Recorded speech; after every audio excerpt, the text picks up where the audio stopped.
Good morning, afternoon, or evening, everybody, and welcome to a very, very, very, very special bonus episode of Pangolin, the conservation podcast. I'm your host, Jack Baker, and today I'm here to tell you about something which was incredibly, incredibly exciting, invigorating, enlivening, inspiring, just a wonderful, wonderful, wonderful, wonderful thing that happened to me over the last few weeks. And that thing is the NAAEE Conference, which took place in Pittsburgh, Pennsylvania, from the 6th to the 9th of November, 2024. So this little bonus episode, I just wanted to tell you about so many amazing things, so many amazing people, and I thought, well, let's just do it. Let's just sit down in front of a microphone and tell you some amazing, amazing stories and inspiring things and inspiring people that I met and just kind of tell you a little bit about it. Now, for those of you who don't know, the NAAEE stands for the North American Association of Environmental Education. And basically, I have been enamored and inspired by them for many years. A few years ago, you may remember I was invited to Tucson, Arizona to speak on the closing plenary of a conference. That was the same conference, just 2 years ago in a different place. And since then, this organization has been nothing but supportive and wonderful to me. I think a lot of people know who listen to the show and have listened for a long time that the Arizona conference was one of the most inspiring and important events of my entire career. I think it justified so much of what I did. It made me feel valued and seen. It made me feel so special. It came at a time where I was going through personally quite a hard time because not to bring the mood down, but it came at a personal time where it was a hard time for me where I was transitioning into my PhD. I just started and my grandmother had just passed away and I didn't know whether I should go and all these things.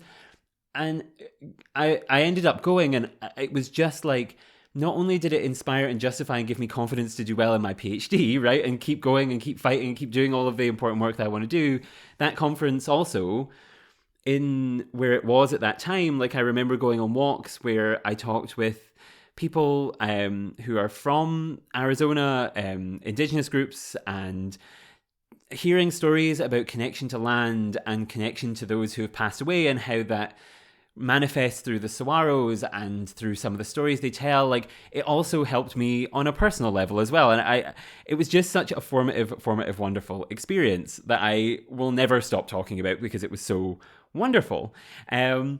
And so, this organization over the last 2 years after that, I have been constantly enamored by. They have enabled me to do podcasting workshops with people. They have constantly supported the podcast. They've helped me find amazing, amazing guests for the podcast. A good few, I think, within the last year, maybe 5 or 6 of the guests that we've had are associated with NAAEE. And of course, they gave me the label in 2022 of being one of the 30 under 30 people in the space of environmental education. So they've just been overly wonderful and good to me. And so, when this year rolled around, it was the first conference they'd done in person since Tucson. So I thought, I'd love to go. I'll apply. I'll put in an application for funding and see what happens. And, maybe I'll get it. Maybe I won't. When things just happen for a reason. I was on the tube home from a Taylor Swift concert in London. Taylor Swift being, of course, born in Pennsylvania, and having written beautiful songs about Pennsylvania. And one of the members of the NAAEE team emailed me and said, Jack, just so you know, we've managed to get you this conference funding. We can't wait to see you there in Pittsburgh. And I was like, this is just meant to be. In the words of the great poet Taylor Swift, Pennsylvanian poet Taylor Swift, are there still beautiful things? Yes, there are, because I got that funding and I was so excited and so grateful and I knew it was going to be fantastic. So then I obviously went into planning mode. I managed to find previous guest to the show, Tommy, was able to, we kind of paired up to share a room, so we could go and we could do this and we could it would just be the best amazing thing because he got funding as well. And so, I went into planning, did all that, wrote all my scripts, and I was just so excited to go. And when I got there, it exceeded all expectations. It was just one of the most incredible, like, wonderful, amazing, brilliant things. And yeah, so that's why I'm here to tell you about, past all that preamble, that's why I'm here to tell you about it today. I guess, like, I'm kind of run through everything that happened and what the event was celebrating and what all of these things in chronological order. But also, it was such a whirlwind few days. I might miss things. I might get things in the wrong order. I might say things that are, completely confusing in first listen, but I hope they make sense, because it was just like, yeah, just such a, that way when you're at an event and your brain just swells and just takes in everything, and then you're so inspired and wonderful, like it's just wonderful. And then actually only when you get away do you realize, I learned a lot there. Like, it was one of those where I was like, I have written down so much to try and process, and yeah, hopefully all of this will make sense. So yeah, I arrived in Pittsburgh on the 5th, the Tuesday of that week. Checked into the hotel, had a very chill evening, passed out. And before the conference even started, I actually the next morning got to do something very, very exciting, which there was conference workshops and field trips and stuff on. But as you all know, I'm a zoo nerd. We love a zoo here at Pangolin, and so I wanted to go to the Pittsburgh Zoo and see that. And so on the first day, I actually got to go and experience the wonder of the Pittsburgh Zoo. With, if you're a long-term fan again, with the wonderful Alaric Pakai, who came with me, and he was a guest. When was he a guest? It was on the Pride Month series with Tommy. And yeah, we went to the zoo, just the two of us, and it was wonderful. And it was nice to like get to know him even better than before, right? Because when I have guests on the podcast, it's sometimes such like we talk for an hour, we email back and forward, we maybe chat on Instagram or LinkedIn or something, but then I never get to meet them. And like, I was so grateful because Alaric was just incredible person to go around a zoo with, and also a very funny person to go around a zoo with, because Pittsburgh Zoo was wonderful, and it contained so many of my favorite things, right? It had like Amur leopards, as you know I love, red pandas, which we love, like tigers and lynx and all kinds of things, hippos and clouded leopards and all these things that I just love, right? And I sometimes forget that when I'm walking around a zoo with somebody who I've never been to a zoo with before, I can't just say everything is my favorite, because only when doing that with Alaric did I realize, he was like, you can't say everything is your favorite. You can't. And I was like, well, okay, fine. And so, yeah, we saw some amazing things. I hope that you enjoyed the experience, because I had a great time. I saw my first ever northern cardinals, not in the zoo, just kind of flying around, which are beautiful, beautiful red birds that I just never seen before. And I just was so impressed by. I was blown away by a number of things within the zoo. I really loved, what were some of my favorites? I really loved the Amur leopards. Obviously, they are a biased favorite. I know that. I loved some of the... I need to look through all my photos. We are going to do a full review as well at some point, where me and Jodie sit down and chat about it. I loved seeing the lions. I loved the flamingos, obviously. Like, I love being able to tell people who aren't zoo people that they are flamingos are called a flamboyance when they're in a group, because that's just my favorite thing. The red pandas were exceptionally wonderful. I loved seeing, of course, some of the like American species that we don't get very often in kind of zoos in Europe or in the UK, so things that I'd never seen before. I saw my first ever macaroni penguins. They have a little aquarium, and they had saw my first ever macaroni penguins, which, you know, at Edinburgh Zoo where I work, we have northern rockhoppers who have these kind of like fancy yellow feathers on their head, and a lot of people confuse them for macaroni penguins. So it was nice to be able to be like, there are differences, right? Because like, it's only when you see things in real life next to each other do you realize just how different they are. So it was just like, it's for so many reasons just a wonderful, fantastic, brilliant day. And then we went the two of us got a Uber once we were done at the zoo back to the conference venue. And yeah, that's when the actual like conference began. And it was like, and like, I think like, yeah, we arrived at the venue. It was like, obviously, and I don't want to spend too long on this, but it would be remiss not to mention, obviously, like, it would be remiss not to mention the fact that the conference began on a very stressful, upsetting political day in the United States. And I have many thoughts about that, many thoughts, that can be saved for another time. But I think what's important to remember when I'm telling the stories going forward, right, is like, because I think it proves the value of a space like this, is that like a very stressful thing happened, especially for people who love the environment, and especially for people who kind of love, like, this kind of space that we were in could have so easily turned negative. But as soon as we arrived at the conference venue, I was like, this is exactly where I need to be. I was surrounded by like love. Like, I checked in and like everyone was so positive and friendly. I was surrounded by people who, like, some I'd met in Tucson, some new faces, like some people I just met online, like, and everybody created such a warm, safe, beautiful environment. And like the first day, for example, like the talk in the plenary talk was about Mr. Rogers, who to me and to any international listeners probably means nothing. But to the Americans in the room and to the audience, you guys loved him. And I was like, who is this man? He seems charming. Tom Hanks played him in a movie, so he must be quite charismatic. And yeah, the talk was about like how like this kind of children's TV entertainer is what he is, was able to kind of inspire a generation, and how his thinking can be put into education practices and stuff.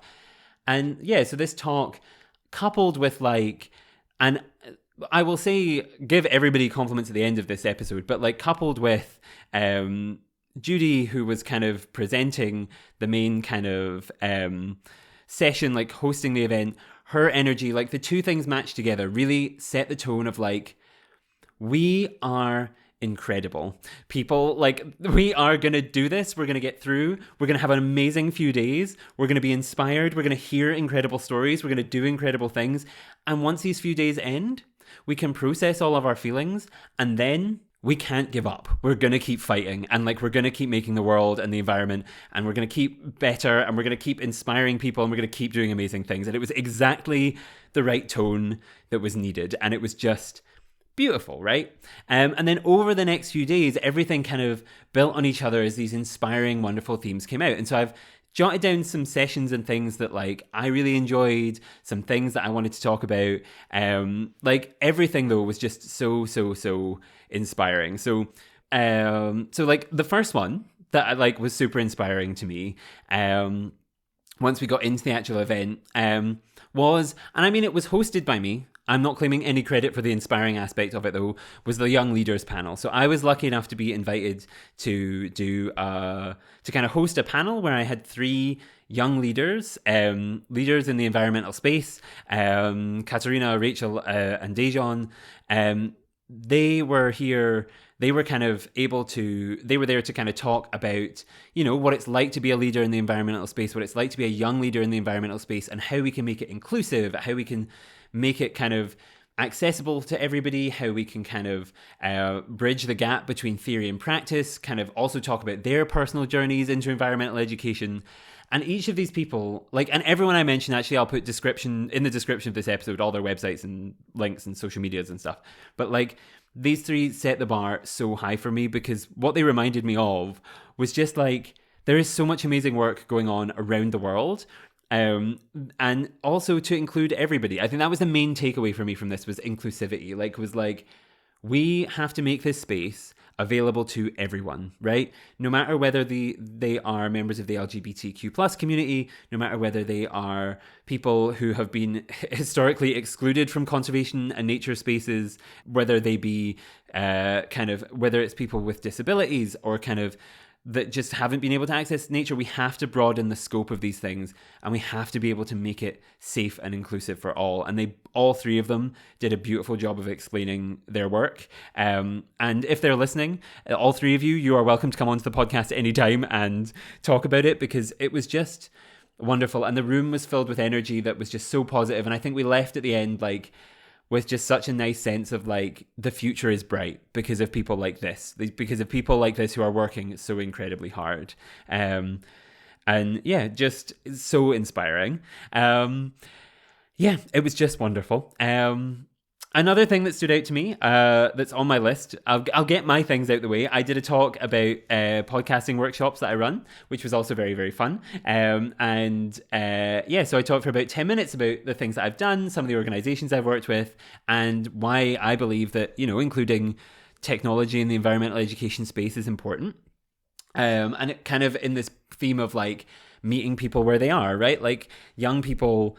And I found when I run these workshops, especially with young people, right? Like, if you have a class in which everybody, and I think it goes with this accessibility thing very well, is like, if you have a class in which, like, everybody enjoys being outdoors, that's wonderful, but it's so rare, right? Not everyone in the class is going to like building fires or identifying leaves or pond dipping or, going out into nature and bird watching. Like, not everyone's going to be that thing. And I've noticed personally and within these workshops where like I'm there to teach kids about technology and how they can create their own podcasts.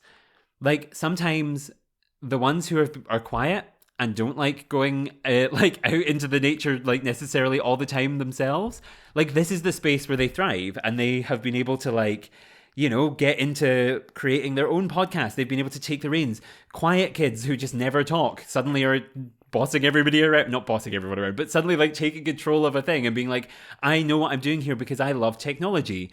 And it's like bridging that gap between the indoors, the outdoors, their lives at home, their kind of like interest in nature, their interest maybe in podcasting or technology, all these things, like mixing it together. And so, yeah, that's what I talked about.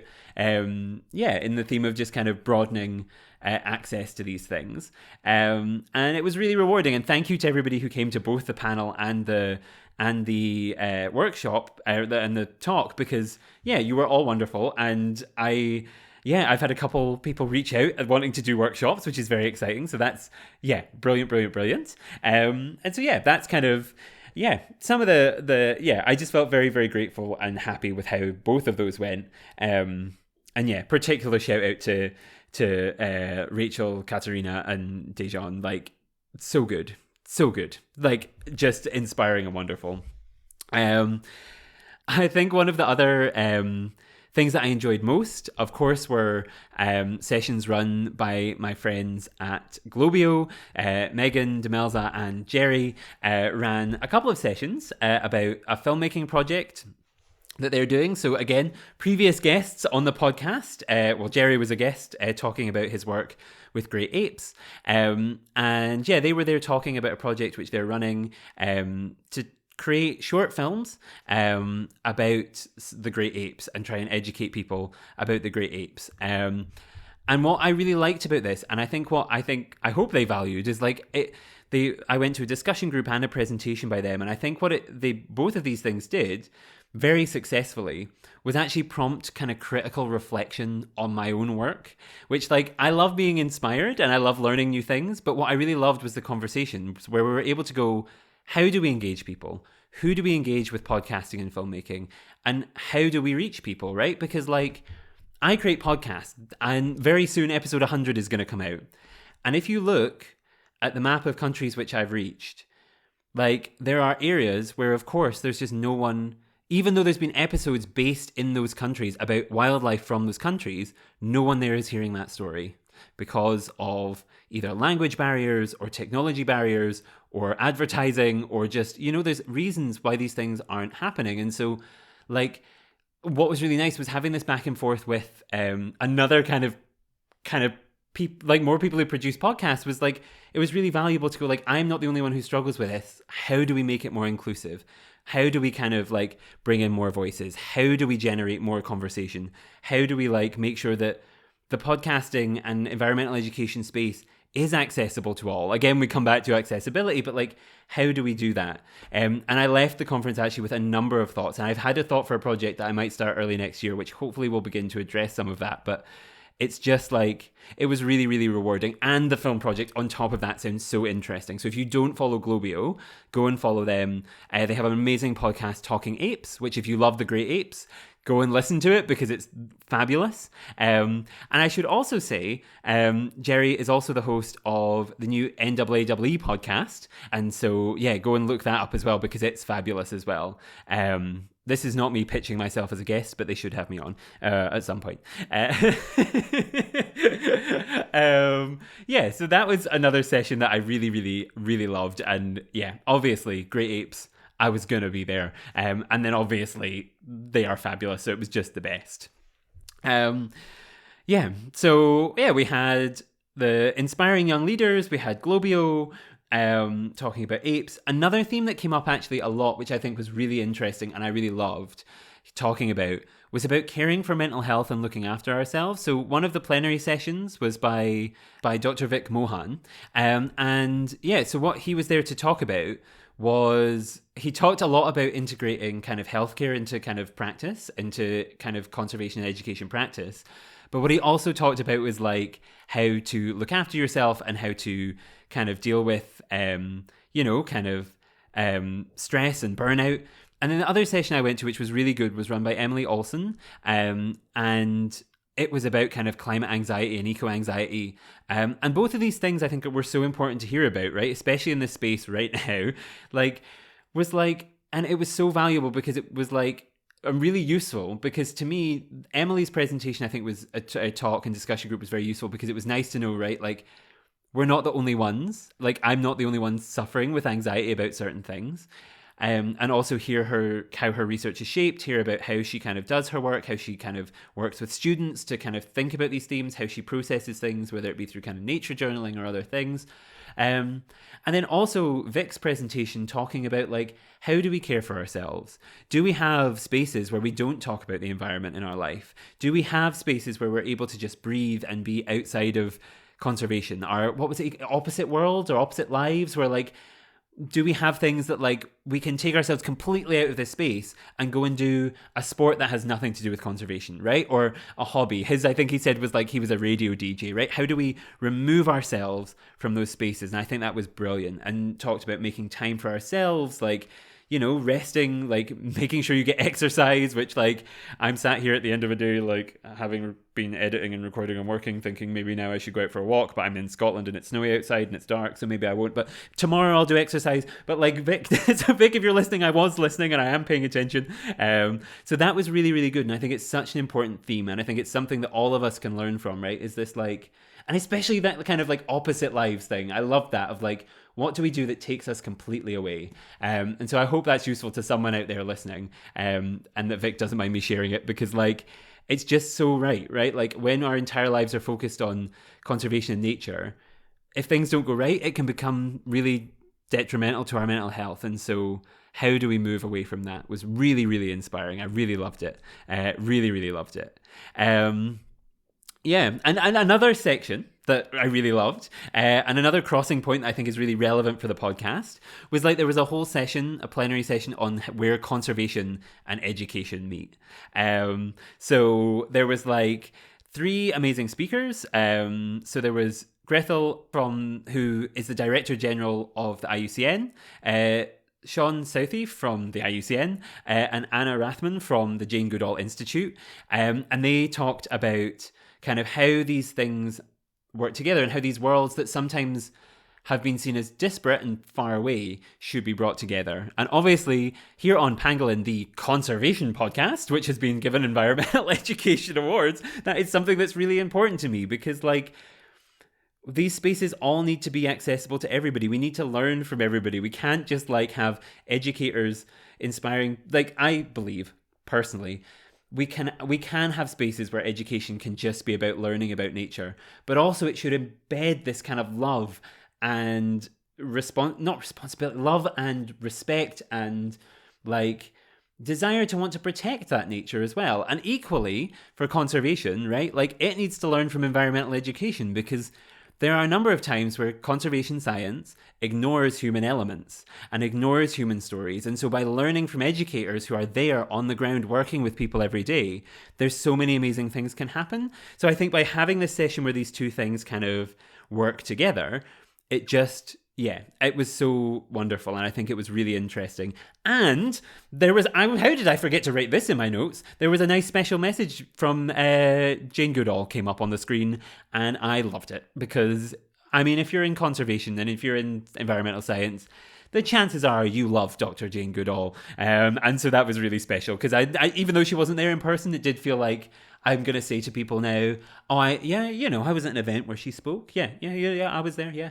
And then just hope they don't ask if she was there in person because, I mean, it's not relevant, but it is kind of. But, it was just like so inspiring. And like, yeah, even just that short message, I was like, oh, I respect you so much. Like, you are just the best. And so, yeah, it was wonderful. And yeah, just incredible. And like those organizations obviously like shape a lot of the work that I do in terms of like how like the red list is used for so much work that I do. The Jane Goodall Institute, like again, like has inspired a lot of things. I want too many guests. I want to have their youth council on. I want to have someone from like Roots and Shoots on. I want to have something.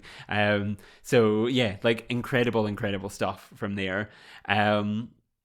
And again, bridging the gaps. The whole conference theme was about bringing different worlds together. And I think a presentation I really loved that kind of plays into some of the themes that maybe we touched on earlier was about crossing the political aisle. And I think it was a really important time to hear it. It was by Ellen Przinski, who's from Kentucky, which is a very relevant for what's about to be said, where she talked about how, like, her home state, people would say is a red state, right? Like, and like there's blue states and there's red states and there's these states in the US where, like some things are good, some things are bad, like, like that's that. But like what she did a really good job of, and I think at a really important time to do it, was like she then broke down the map and she's like, that's more than that. We are so much more than that. And every county and everything, like when you break down a red state, there are huge amounts of blue. And when you break down a blue state, there are huge amounts of red. And when you go deeper and deeper and deeper into neighborhoods and communities and people, everybody has different views. And we shouldn't discount each other, right? We shouldn't consider environmental education just important and just important in like blue states, and using the US example. It's important in red states too. We shouldn't because some people in that state who are voting age have a certain view, maybe vote on environmental issues in a certain way. We shouldn't give up on educating everybody. Like, we shouldn't give up because it's still so important. And equally in blue states, we shouldn't consider that a one battle, right? There's still environmental education to be done there. And I think it was so powerful and I just loved it. And I think it was one of the busiest sessions I attended for a very good reason. It was so wonderful. And I think her work was just so interesting. And yeah, now that I'm home, I'm going to look up and do some more reading on that because I think it's really important, right? Because I think, sometimes we are guilty of assuming that certain groups are going to be easier to reach than others, and other ones that are harder to reach might not be, worth investing in this time if we don't have the funding or the time. But that's so wrong. As environmental educators, we should be reaching everybody. As people who care about wildlife, we should be reaching everyone. And yeah, it was just so wonderful. Yeah. And then, we're getting through. There's a couple things left, though, that I want to talk about. Don't worry. It's not an endless ramble. Hopefully, a lot of this has made sense, but I'm just too excited to know if that's true. I think another kind of theme that was kind of coming out was this idea of, environmental education around the world. So there were sessions on, birding that had taken place in Taiwan. I went to a wonderful session that was it had 4 amazing speakers, Harris, Richard, who were both in the 30 under 30 groups, same as me, who I want to have on the podcast, and also 2 other people who I still want to have on the podcast because they're also amazing, who aren't 30 under 30, Anisa and Vishwaha, talking about challenges they face in it was a panel, and the 4 of them were talking about challenges they face in environmental education in Cameroon, Uganda, and India, and it was just incredible. It was really open and honest and bold and brave, and talked about things like funding and how do we get money from A to B, right? When in the US, maybe there are funding issues for things, but if you're awarded a grant in certain parts of the world from the UK, organization based in the UK or the US, how do you get that money from A to B can be such a challenge, right? How do you engage people whose focus is very different to and a life experience is very different to those who like the audiences that I'm used to talking to, right? Like I'm used to talking to a majority UK or US audience. And so it was interesting to hear about how they engage different audiences with different things in really, wonderful, interesting, vibrant ways. And like, it was really, really powerful. And like, I think that's the value of a conference like this, right? Is like, I think they said there was something like 30 countries represented. And, like, that went from like, and it's important because like there are very few opportunities for this to happen on this scale, right? We have often got groups, and I think about it a lot about the UK. We often have meetings where like all the zoo people get together from the UK or all the Botanic Garden people get together from the UK, but it's so rare we get an international group, and it's even rarer we get an international group with such a wide variety of experience. And so sessions like this where like people were open and honestly talking about various things, just allowed for such important learning to take place. And I remember like it reminded me a lot of conversations I had during my master's with my friend Fatima, who I need to have on the podcast actually. Like Fatima, if you're listening, you're going to be on the podcast. Where like she grew up in India, I grew up in Scotland. Obviously we were raised in very different systems, and we would often have these back and forths where like we would challenge each other. We would think about things in different ways. We would be able to have these like conversations which were like in-depth and difficult and hard, but they were the most productive, right? Because two people with two very different life experiences were able to reflect on their own practices, learn from one another, grow. And like, this is what a lot of these kind of international talks and panels reminded me of, and were so special because of it. And like, yeah, I think it was really, really, really fascinating and important to learn from their messages, because like, yeah, an experience that doesn't happen very often, as I say. And yeah, and I guess like, yeah, it was just wonderful, wonderful, wonderful, wonderful. And that leads, I guess, onto the final thing. I'm really rattling through, but otherwise I'm going to spend 5 days just talking about like everything that like I could, everything that I loved, which would be too much. The final thing I wanted to mention was the closing plenary, where 4 incredible young people spoke. And it was the thing that I did 2 years ago, and I was so nervous for them, but excited for them. And they talked about how we can kind of connect, like how we can bring our personal stories into our work, and they all shared very personal things, and about how we kind of have to keep going, and how we have to keep fighting, and how we have to make the future bright, right? And like, so there was I'm now wanting to just say it all at once, so I'm getting ahead of myself. So the theme was like talking about kind of like how we can like bring hope and heart and love and joy into our work. And the speakers were Jenna, Thomas, Richard, and CJ, and all of them, I was like, I'm so glad that I didn't have to speak on this plenary, because you're all just the best people I've ever heard speak in my life. And like, so yeah, like Jenna talking about her work with like her like 30 under 30 group, and imposter syndrome was so brave, because I think like it takes a lot to get in front of a room of 1,000 people and go, I have dealt with imposter syndrome, because like, nothing is going to be more triggering of imposter syndrome than being in front of 1,000 people. But, Jenna did a fabulous job talking about that, and how that, like, and how that kind of feeds into, like, how, like, her work has enabled and elevated so many other young people, and, like, just, yeah, fabulous. Then we had Tommy, who I mentioned from the podcast, talking about his journey with penguins, and how when he was younger he was told like he wouldn't be able to get into an environmental space, and then has gone out of his way and tried exceptionally hard to push through that and create a space for other young people through his organization, and the environmental education work that does. Then you had Richard, same Richard from above from previously, who I talked about on the kind of panel about Cameroon, Uganda, and India. He did a talk about his work, and how that kind of, he works with young people, and how they kind of take kind of how they, how waste is kind of then transformed into mean, more than just being rubbish. It's like, or trash, if we're keeping it American. And how that kind of, we can see it as more than that. And how his jacket was like designed by like the young people who he works with, and like had like these beautiful recycled things on it.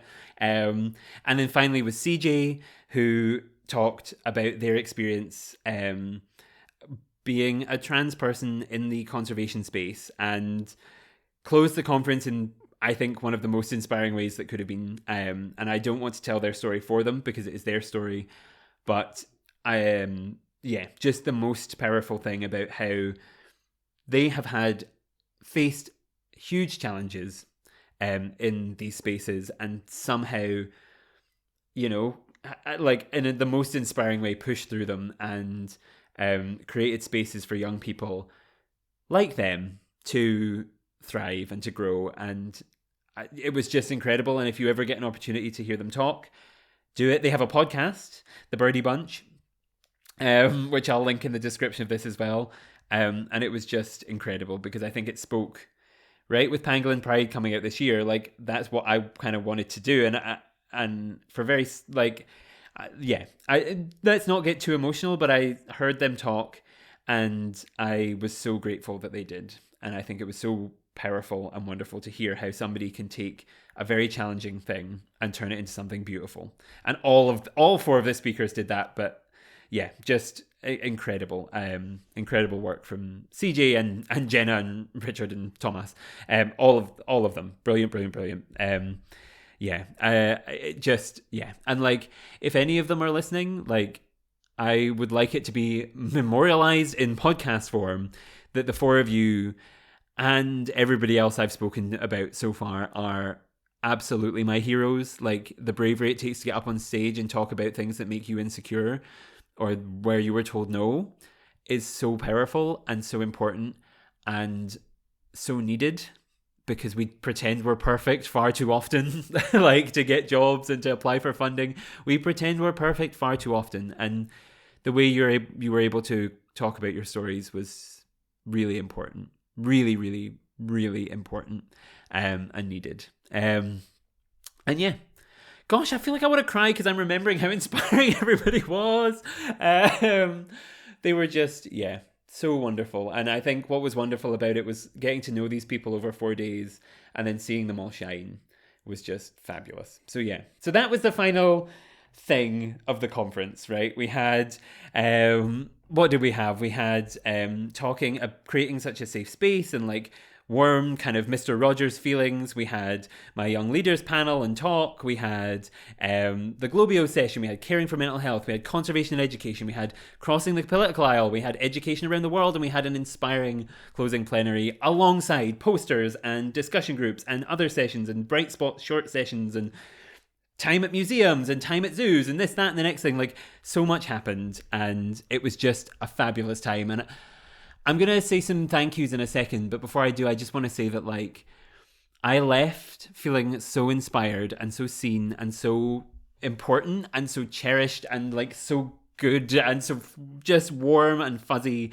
And, like, I just loved it. And I had 1,000 ideas to work with 1,000 people. And yeah, I just, like, this conference is everything to me, and I love it, and I wouldn't trade it for the world. I hope I am able to go again next year when it's online, and the year after that when it's in person. I hope I'm able to go for the rest of time, because I just love it. I just love it, and I can't thank everybody who organized it enough. A list of people I did want to thank specifically, though.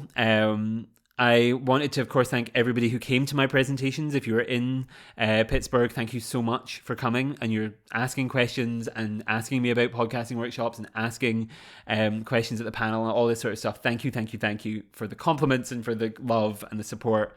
It really raised me up and made me feel wonderful. Exactly when I needed it. I also wanted to thank all my friends from Tucson who I got to meet at the conference again. So Nick and Jack and Alex, like, and Danny and everybody else who, like, I met there and then got to meet again.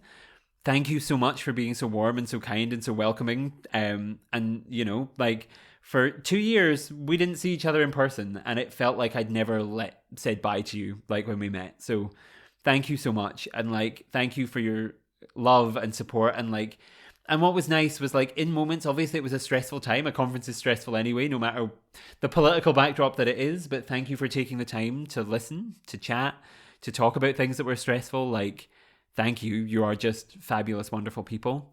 I wanted to thank Alaric for being 1,000 times, a million times, even more fabulous and wonderful in real life than I could have ever imagined. Again, as I said at the start, when you talk to someone on a podcast, you don't know if you'll actually get along, but it felt so wonderful to get to know you better, and it felt so wonderful to, get to see you thriving and being incredible, and I just like the way you talk about things and the way you do things and the way you carry yourself and the way that you kind of think is just incredible, and amazing. And like, yeah, thank you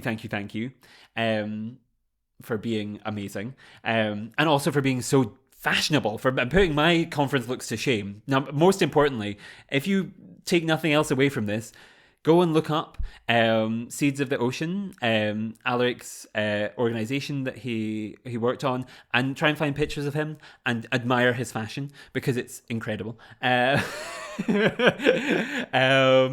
wanted to thank Tommy for being the kind of sweetest, nicest, most passionate person I could have had the pleasure of getting to know. Like, thank you for sharing a hotel with me so that we were able to afford to go. Thank you for coming to my sessions. Thank you for like your constant like friendship and walking to and from the venue and like helping me to decompress while things were stressful. Thank you. And thank you for your inspiring words. They were at the conference. They were just beautiful.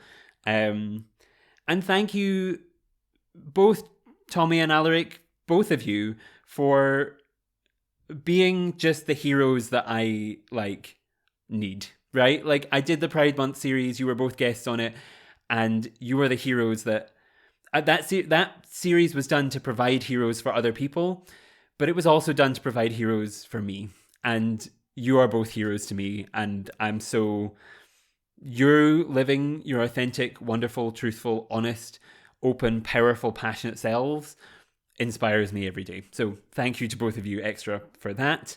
I wanted to thank Harris the therapy dog. Before I get too emotional about the Pride Month series, Harris the dog, who was there the whole conference just making me smile. Loved Harris. And a final huge thank you to Judy and Nina and everybody from NAAEE for creating such a safe, wonderful, brilliant space for us all to exist in and get inspired in. This organization has done more for me than most, like more than a lot of people. They've enabled me to go amazing places, to see amazing things, to meet amazing people, to have brilliant ideas that I just want to kind of go, I have no time to do them, but I have to do them all. They have provided me with scholarships that have enabled me to travel and to be in rooms that I needed to be in exactly when I needed to be in them. You're just the best, and like, I'm so grateful that you're out there organizing an event like this that is so light and lovely and wonderful. So thank you. You're just brilliant.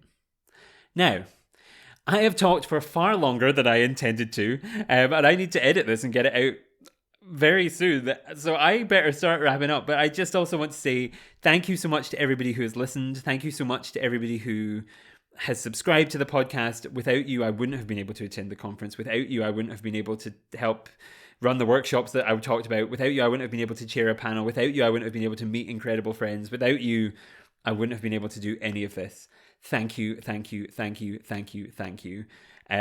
thank you to everyone in my life who wasn't at the conference, who this year and in every year since the podcast has started has provided me with love and support.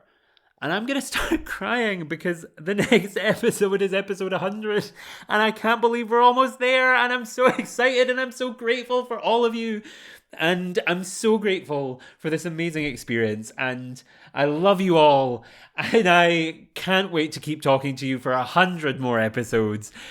roll on episode 100 very, very soon. Thank you, thank you, thank you. Subscribe to the podcast. Find us on social media at Pangolin Podcast, everywhere you do your social mediaing. And until next time, I blooming love you all. And goodbye. Oh, why do I always cry when I talk about anything mildly sad and happy or anything else? I love you all so much.